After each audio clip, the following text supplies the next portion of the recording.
لیکن اگر آپ نے کمپنی رجسٹر کروانی ہے تو اس کے لیے آپ کے پاس بزنس ویزا ہونا چاہیے. اسی طرح سے اگر آپ نے پراپرٹی لینی ہے تو آپ ٹورسٹ ویزا پہ لے سکتے ہیں. تو زیادہ میں آپ کو سجیسٹ کروں گا کہ آپ ٹورسٹ ویزا اپلائی کر کے آئیں. اگر آپ کے پاس سپوز کریں 5 دن یا 8 دن کا بھی ٹورسٹ ویزا ہے تو 4 سے 5 دن چاہیے ہوتے ہیں فائل پریپیئر کر کے اپلائی کرنے کے لیے. تو آپ آسانی سے ودن 4 to 5 days اپلائی کر سکتے ہیں. اور اس کا ہم نے اس کے اوپر ایک علیحدہ سے ویڈیو بھی بنائی ہوئی ہے کہ اس میں آپ کو 4-5 مین ڈاکومنٹ ریکوائرڈ ہوتے ہیں. ہم پروسیس نہیں کرتے ٹورسٹ ریزیڈنٹ کارڈ جو ہے یہ ہم بالکل پروسیس نہیں کرتے، لیکن ہم آپ کو جو ریلائیبل سروس پرووائڈر ہیں ان کی طرف آپ کو گائیڈ کر سکتے ہیں، یا آپ اپنا کوئی بھی بندہ جو آپ کو سیوٹیبل لگتا ہے آپ اس سے اپلائی کروا لیں.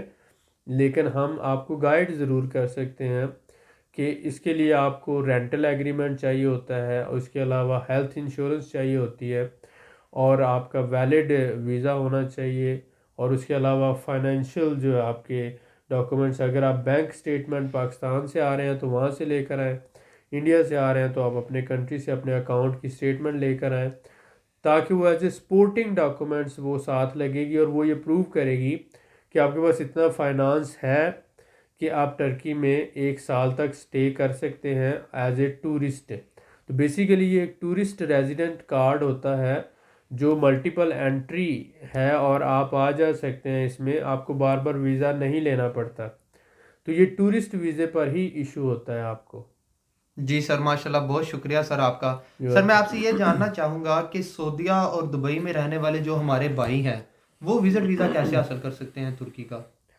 جی دیکھیں، ان کے لیے بھی یہی پروسیس ہے جی سر. کہ وہ موسٹلی اگر تو ان کے پاس کوئی شینجن ویزا ہے یو کے کا یا امریکہ کا آلریڈی ہے تو وہ ای ویزا لے سکتے ہیں. صحیح ہو گیا سر. لیکن اگر ان کے پاس شینجن ویزا نہیں ہے تو ایسی صورت میں وہ پھر ویزا اپلائی کریں گے، ٹورسٹ ویزا اپلائی کریں گے، اور ٹورسٹ ویزا لے کر وہ آ کر یہاں پر ٹورسٹک کارڈ جو ہوتا ہے وہ بھی اپلائی کر سکتے ہیں اور لے سکتے ہیں. جی سر، بالکل ٹھیک ہو گیا. بہت شکریہ سر آپ کا. سر میں آپ سے یہ جاننا چاہوں گا کہ جیسا کہ آپ نے بینک سٹیٹمنٹ کی بات کی تو بہت سے لوگ یہ سوال کرتے ہیں کہ بینک سٹیٹمنٹ کتنی ہونی چاہیے اور کتنے ماہ کی ہونی چاہیے؟ دیکھیں، بینک سٹیٹمنٹ اگر آپ پاکستان سے ٹریول کر رہے ہیں تو ایک سمپل میں بات کروں گا. سپوز کریں آپ کا 10 دن کا ٹریول ہے، جی سر. تو اس 10 دن کے اندر آپ کا جو خرچہ ہے آنے جانے کا، ٹکٹ اور سٹے اور کھانے پینے کا، 2.5 سے 3 لاکھ روپے آپ کا خرچہ ہو سکتا ہے. تو اس حساب سے ویزا آفیسر یہ دیکھتا ہے کہ آپ کے پاس سفیشینٹ فنڈز موجود ہیں کہ آپ ایز اے ٹورسٹ جا رہے ہیں. منیمم اگر کہیں تو 6-7-8 لاکھ، اس سے زیادہ ہوں یعنی 6 سے اوپر ہوں تو ہی آپ ایز اے ٹورسٹ جا رہے ہیں. اگر آپ کے پاس اکاؤنٹ میں ہی 3 لاکھ ہے یا 4 لاکھ ہے تو 2.5-3 لاکھ روپیہ تو آپ کا آسانی سے ٹکٹ اور یہ سارا ٹریول اور کھانے پینے کا، تو وہ یہ کہے گا کہ یہ بندہ اس کے پاس تو فنڈز ہی اتنے نہیں ہیں کہ یہ ایز اے ٹورسٹ پرپز کے لیے جا سکے. تو اس لیے وہ زیادہ ڈاؤٹ فل ہو جاتی ہے صورتحال. تو جتنا آپ کا خرچہ ہونا ہو کم از کم اس کا 3 سے 4 گنا زیادہ آپ کے اکاؤنٹ میں ہونا چاہیے.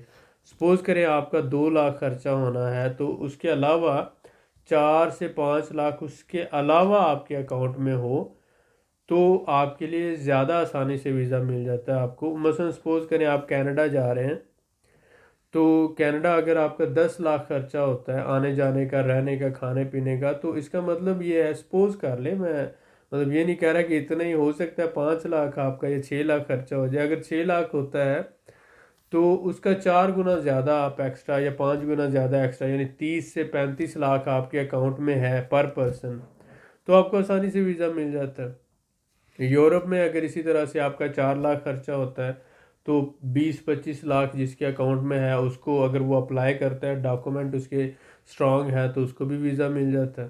اسی طرح سے اگر آپ ٹرکی کا اپلائی کر رہے ہیں تو آپ کا 2-2.5 لاکھ روپے آسانی سے خرچہ ہو جاتا ہے. تو 6 سے 7 لاکھ روپے منیمم پر پرسن آپ کے اکاؤنٹ میں ہو تو آپ کی ویزا کے چانسز زیادہ ہیں. اس کے علاوہ باقی جو سپورٹنگ ڈاکومنٹس ہیں وہ بھی ان آرڈر ہونے چاہیے. ٹریول انشورنس ہونی چاہیے، ریٹرن ٹکٹ ہونی چاہیے، ہوٹل بکنگ ہونی چاہیے، اور اس کے علاوہ آپ کے جو ٹیکس کے ڈاکومنٹ ہیں یا بزنس سے ریلیٹڈ ہے یا جاب سے جو ریفرنس ہے، وہ سارے ڈاکومنٹس ان آرڈر ہونے چاہیے۔